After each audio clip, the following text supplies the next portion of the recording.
na hawa ni wanawake ambao hawapasi kubeba ujauzito ikiwa wanapitia dalili zifuatazo. Ikiwa unapitia dalili ya kutoa uchafu ukeni au kutoa maji machafu ukeni, fahamu kwamba unasumbuliwa na maambukizi ya bakteria wabaya ukeni. Ina maana kwamba pengine inawezekana ukawa una uvimbe kwenye kizazi, au inawezekana mfuko wa kizazi ukawa umelainika.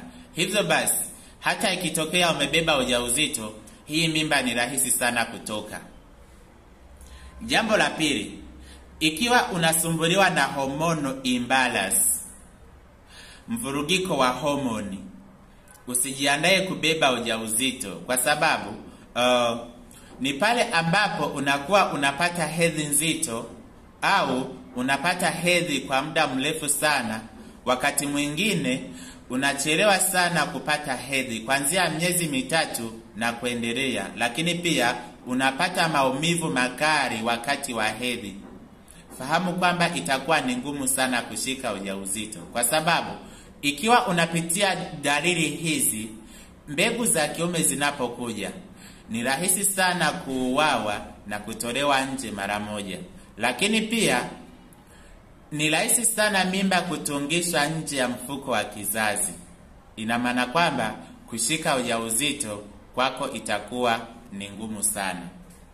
Lakini endapo ukifanikiwa kuipata full package ya folic acid kit, hii hapa itakusaidia kushika ujauzito bila hata kufanyiwa operation, kwa sababu folic acid kit inaenda kuua au kuondoa zile sumu ambazo zimesababishwa na dawa za uzazi wa mpango. Lakini pia inaenda kuondoa uvimbe kwenye kizazi na kusafisha mirija, pamoja na kuondoa bakteria wabaya ukeni.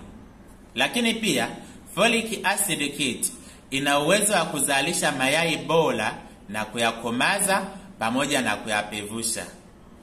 Folic acid kit ina uwezo wa kurekebisha homoni zilizovurugika na kuziweka katika uwiano sahihi.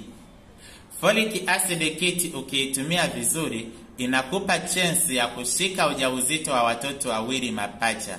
Jitahidi sana uipate full package ya folic acid kit. Utakuja kunishukuru baadaye.